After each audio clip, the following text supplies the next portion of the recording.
Hey, what's going on, guys? This is Ed from me, and today I've got Leo and his 2015 GTI Stage 2. And we're gonna see if it's worth it for him to switch over to Volkswagen Golf R, right? Yeah. Alright, so tell us a little bit about how you got this car, why you went with this car.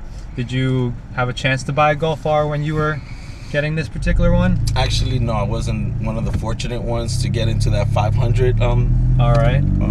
The pre-orders. The pre-orders, and right. So I figured the next best thing is the performance package. So I went ahead and got the performance package. I'm a GTI guy. I've been having GTI since 1987.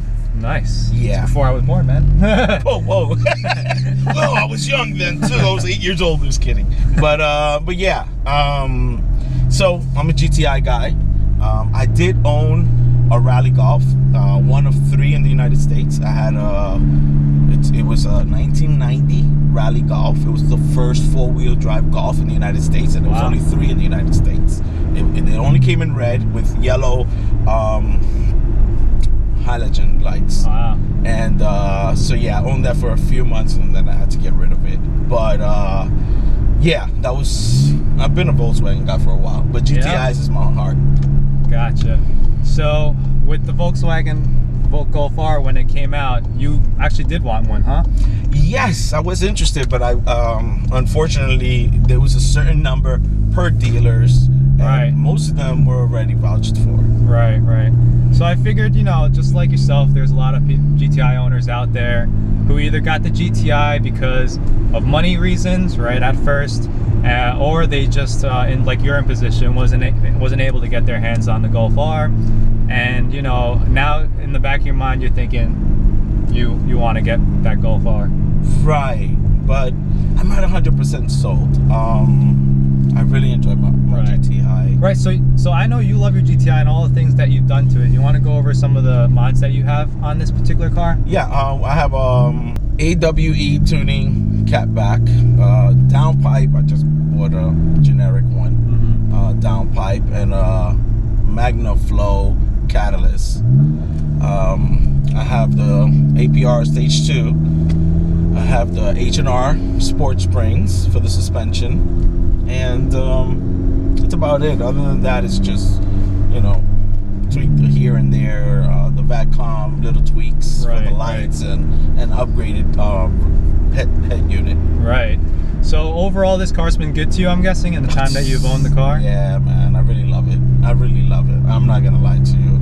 Actually, I was just talking to my daughter. I was like, I'm not even sure why I'm even interested in the R. It's confusing. It's weird. Yeah. Now, you haven't had a chance to actually drive the Golf R yet, so it's kind of like me in my situation of having a Z4 and wanting a Z4M. Right. I finally did get a chance to drive a Z4M, and I, to be honest, wasn't 100% sold on it. Okay. So, I let that pass and I didn't get it. But for someone who hasn't driven the Golf R yet, I think the prospect of owning a Golf R is really more for the all-wheel drive, technically the prestige of owning a Golf R over a GTI, the kind of exclusiveness, right? Right. Now, obviously, there's a price to pay to get into that group, right? So, for yourself, you said you are looking into a particular Golf R. Right. That's in Long Island near Hicksville, right? So, what is it gonna cost you to get from a GTI to a Golf R? A lot of money. A lot, right? Yes, because I've owned this car for about a year. Right. A year and a the couple first of months. year that you own a new car, that's when it takes the biggest hit. Depreciation. Certainly. Right. And not only that, this is my daily driver. I commute a lot to Connecticut, so I have a lot of miles on it. Gotcha. So I'm gonna be upside down. I'm gonna be upside down regardless, just because of the first year. Right. But I'm gonna be upside down a little bit more because of the mileage. Right. So it's a big hit. So is it worth it? That's where I'm at. Right. Not only that, this car is so fun. Right. It is fun. It sounds great. I have a great time. Sorry, let me just. Yeah, let's close this up. I have a great time driving it, spirited or if I'm just cruising with the wife, you know, I put it on drive and it's a little cruiser. That's a big reason why people get the GTI or the Golf R compared to all the other hot hatches that are available. So, you know, I think you got the GTI obviously for the right reasons. You've been in the GTI family for a long time. You really love Volkswagen, sounds like, you know. And right now, really the top of the line thing you can get would be the Volkswagen Golf R. So, I'll give you my impressions in terms of, off the bat, in terms of driving this. I've driven the GTI 6-speed once. I've never actually driven the DSG model of the GTI. So this is actually my first experience in Mark 7 GTI with the DSG transmission. Kind of right off the bat before, when I was in first gear coming the ramp onto this road. Right. The initial kind of thrust that this car gives, I don't think is at the level of the Golf R, even with, like, this is stage 2 now, right? Correct. Do you know what numbers you're getting with this tune? No, I haven't dyno it, but according to APR on their website, they say I think it's a 336 to the wheels and 380 foot-pounds of torque. So have you had issues with traction? Yes. Okay. Yes. Okay. If I take the traction control off, pretty much second gear becomes skid road. Even with the performance pack, which has the limited slip differential in the front. Right. And I have it on the highest. I have it on sport, the limited slip. Right. Which gives you more of an assist. Gotcha. But still, there's no torque steer, but there's no traction. If you lose. So a lot of people say, hey, you know, why don't you upgrade to the summer tires, Super Sport? Yeah, you know, it's I don't know. Yeah, that's a good point. I mean, with driving right here on the highway, I would definitely say that the GTI is a little bit more refined, actually, because the RPMs are a little bit lower. There's a taller gear in the 6th gear. So at 70 miles per hour in the Golf R, you're going to be turning around 2,500 RPM versus about 2,000. Right. So for yourself, if you use this car a lot for commuting, if you care at all about gas mileage, that's where you might want to side more with the GTI rather than the Golf R. Okay. But you're talking about issues with traction. In the wintertime, you're going to be driving this car for commuting and stuff like that, right? And obviously traction is going to be important to you. You live in an area, both of us do, where the snow is definitely an issue in the wintertime. It's not as bad as it could be in some other places. But here, at least, you know, we could definitely make use of the all-wheel drive system. Right. Not everyone can, you know. You live down in Florida, maybe a Golf R doesn't make sense when you get all the traction you want on summer tires with the GTI. You know? Right. So that's one point that is definitely worth mentioning.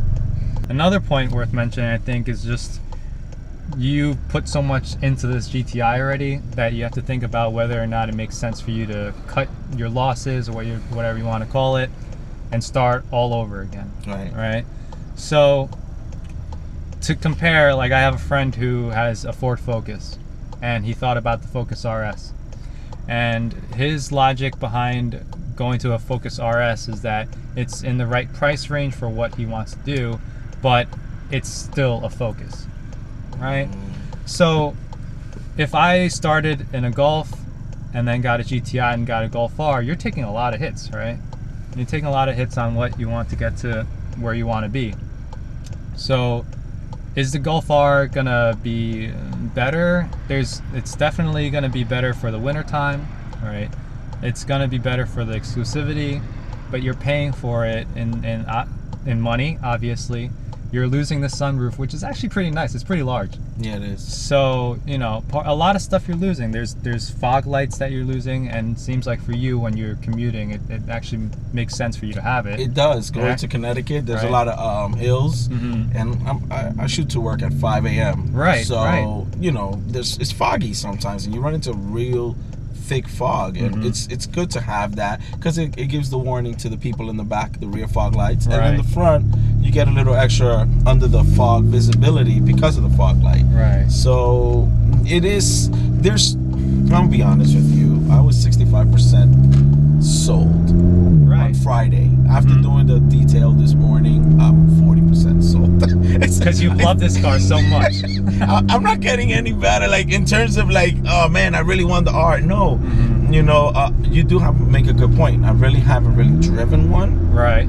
and that would probably factor in terms of me wanting. But financially, it really seems like I'm shooting myself in the foot because I've invested a lot in this car. Right. I know I'm gonna be upside down on my loan in terms of, you know, trading in and taking the hit from the dealer and the mileage and the 1 year depreciation, the first year depreciation. Right. So it financially doesn't make sense. So at the end of the day, it's like when I was talking to my daughter, it's like I don't even know why I'm interested. Right. Because I love my car. Right. I like my car.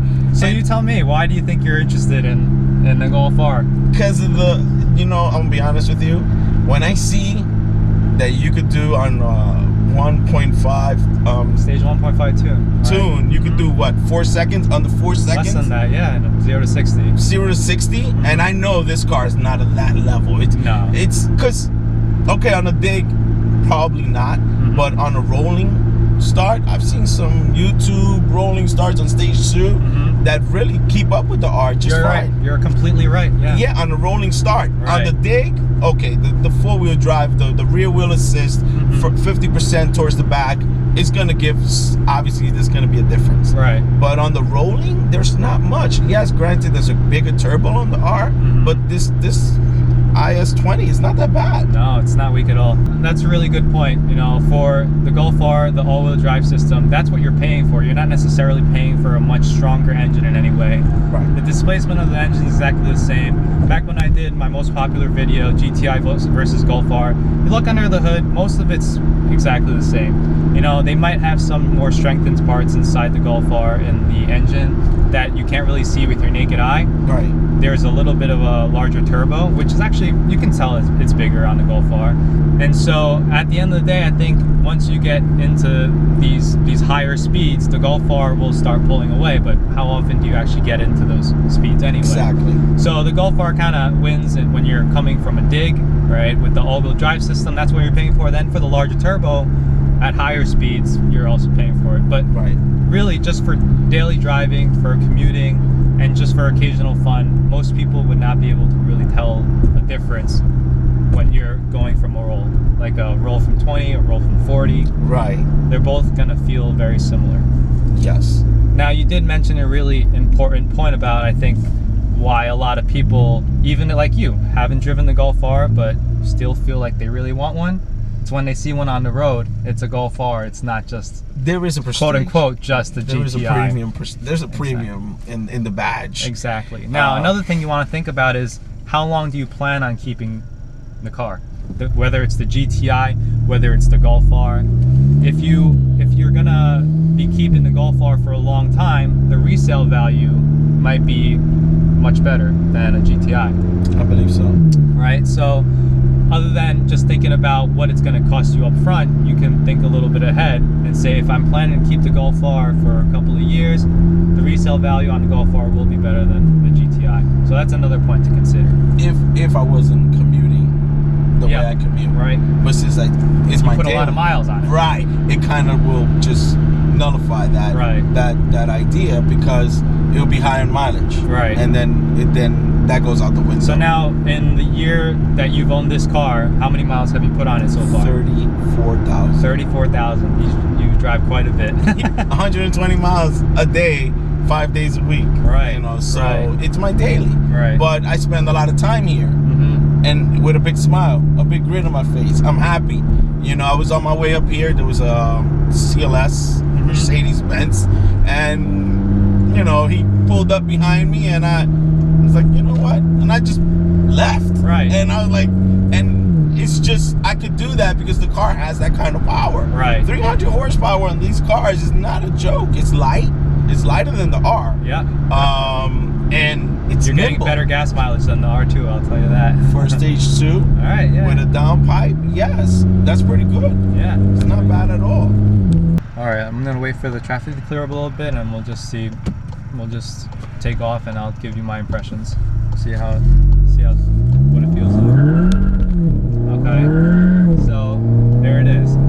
So, you know, I have literally never really felt traction issues with a Volkswagen Golf R like that.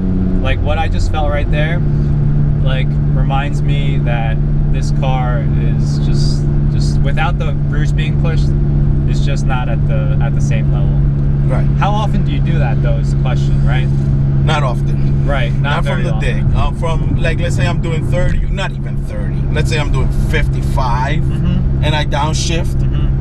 I'm at 80 in like half a second. Right. So that's where it really, and that's where the IS-20 really shines, because it's more of a mid-range turbo. Right. The more smaller turbo. So that's where it really shines. It shines between 60 and 120. After 120, it starts giving off a little bit to the IS-38. Of course. But how often you do that, dude? Exactly. Without being like suicidal. The very same reason why I drove the Focus RS, and I said to myself, it really doesn't make sense to sacrifice that much in comfort for that little bit extra in performance, because how often will I tap into that level of performance that the R wouldn't be able to give anyway? Right. However, how often do I tap into that comfort, you know? The comfort of having a Volkswagen, beautiful interior, very comfy seats. That's something that you live with on a daily basis, you know, and that's something that who cares if you don't have that extra limited slip differential in the front and the back that the Focus RS has? Who cares if you don't have a drift mode that you will never even use anyway? It's all gimmicks, right? Right, marketing. Right. But, you know, your question really now is GTI versus the Golf R. And it's kind of analogous to how much you want to give up for that little bit extra in performance. How much more extra? You said a little bit extra. How much more extra? In your personal opinion, driving this car, how much more am I really going to get from a stock platform R? So, kind of just taking off there before, first gear it spun, second gear it spun, third gear it started to spin too, right? So once you're tapping into this level of power, and obviously you care about having that power if you're going to be going stage 1, stage 2 right now in the GTI, then you also have to think about, when is it too much for my car, right?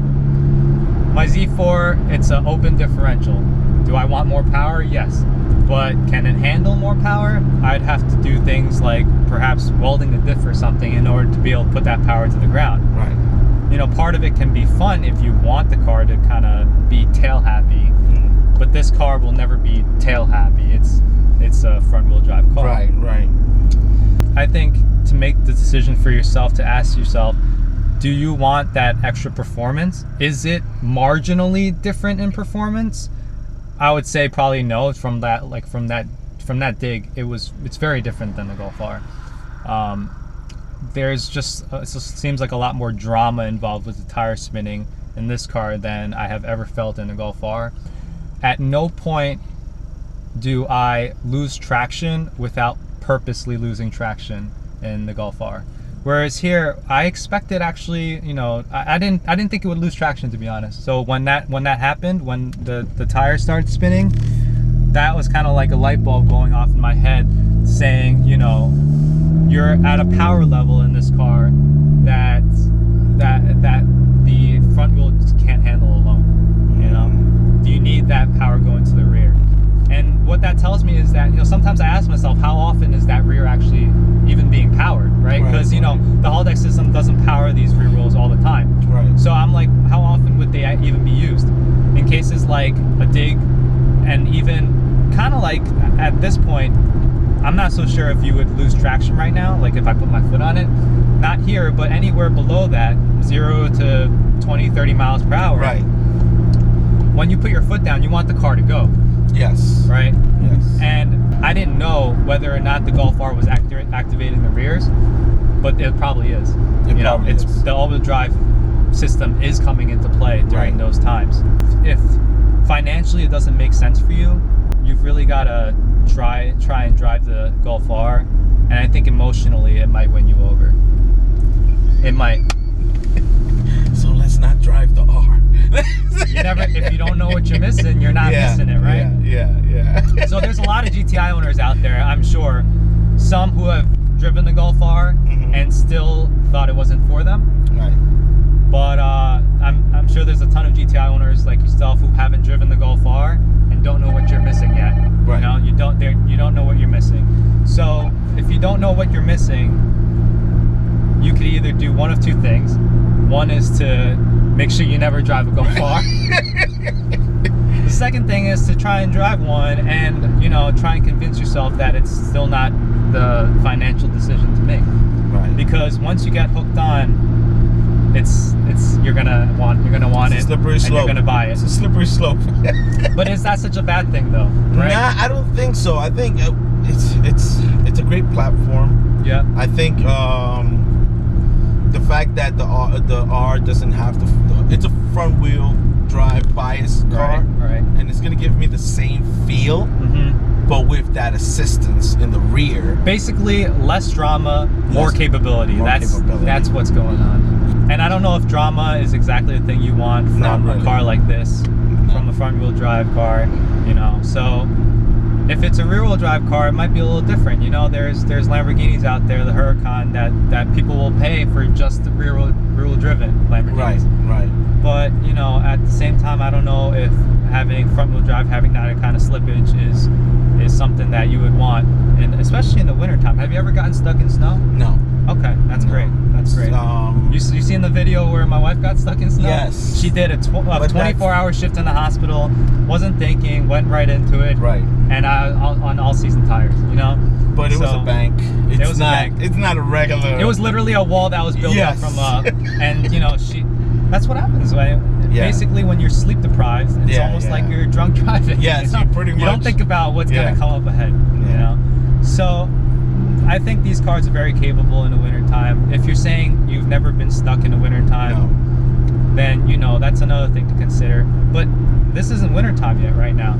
You know, we don't have snow on the ground. Right. And you're dealing with traction issues. However, I should say the car has 34,000 miles. It's on this last leg on the tires. These are the tires that the car came with. Right.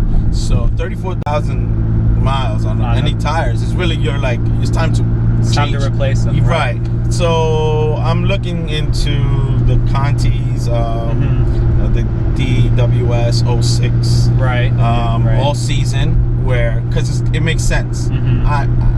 Financially, I'm not there at the point where I can say I could just get summer tires and then winter tires. Right. It doesn't make sense for me financially. It's a daily driver, you know. So if your tires have never gotten you stuck, and you know, and if your tires are really for daily driving, they never give you any slip. You feel confident driving the car. Right. It doesn't make sense to get in a dedicated set of winter tires, dedicated set of summer tires. I don't know. So I think you really got to make a decision for yourself. This stuff can be transplanted, right? Yeah. You know, there's a lot of stuff that can be transplanted. There's also a lot of stuff you got that can't be transplanted, huh? Right. The mirrors you said can't be transplanted. The all the exhaust. Well, I could, but then I'll lose with that lane assist. So yeah, that's something I probably wouldn't want to do. Right. So I guess conclusion-wise, the GTI is probably more capable as a commuter, right? But if you drive the Golf R and you're looking for that little bit extra, maybe not even a little bit extra, of just emotional attachment to a car, if you love the GTI, you're gonna love the Golf R that much more. You know, just that much more. You're gonna feel like you're paying extra for a car that can do more, be less dramatic about it, and I think you're gonna be happier at the end of the day knowing that you bought a car that you love. You know, you got the GTR because it makes sense. Right. It makes sense for a lot of people as a commuter car. So if that's all you're doing, if at the end of the day you don't care about that traction, if losing traction a little bit doesn't get you upset at all, right, it might make more sense to just keep this GTI and to run it years down the line because it's reliable. It's a great car. The interior, nothing about this is different here. Nothing is different. The electronic parking brake, like how often do we really use this? Or you're driving a front wheel drive car, you never really Right. make use of it. You know, there's automatic climate control in the Golf R, but you know, really this feels at home to me. You know, I don't feel like I'm driving a different car. Right. So when you get into Golf R, you have to decide for yourself, am I really gonna feel like I'm driving a different car, and is it worth for me to put that money to feel like I'm driving a different car? You know? That's a good thing. Yeah. I encourage you to drive one, but I also warn you about driving one at the same time, you know? Yeah, I know. So for all these other GTI owners out there who haven't driven a Golf R, you know, this is my first time driving the DSG model of the Mark 7 GTI. It's different, but it's all too similar at the same time. You know, like just driving around, casually talking with you here, I didn't feel like I was driving too much of a different car. But only when I tried to tap into that level of performance that I think only the Golf R can give compared to this, that's when I started to realize, hey, wait a second, you know, the Golf R and its all-wheel drive platform really is offering something special. It is. Yeah. So years down the line, you might say the Golf R might have been a little bit more money, more maintenance, more gas, obviously. But you might also be happier that you went with like this more exclusive club, you know. So that's definitely a decision you gotta make on your own. And probably I'll have to make it this week. But yeah, this morning I was really more like, oh man, I really love my car. I really do. I really, really do. But there's no reason that you wouldn't love a Golf R. Good point.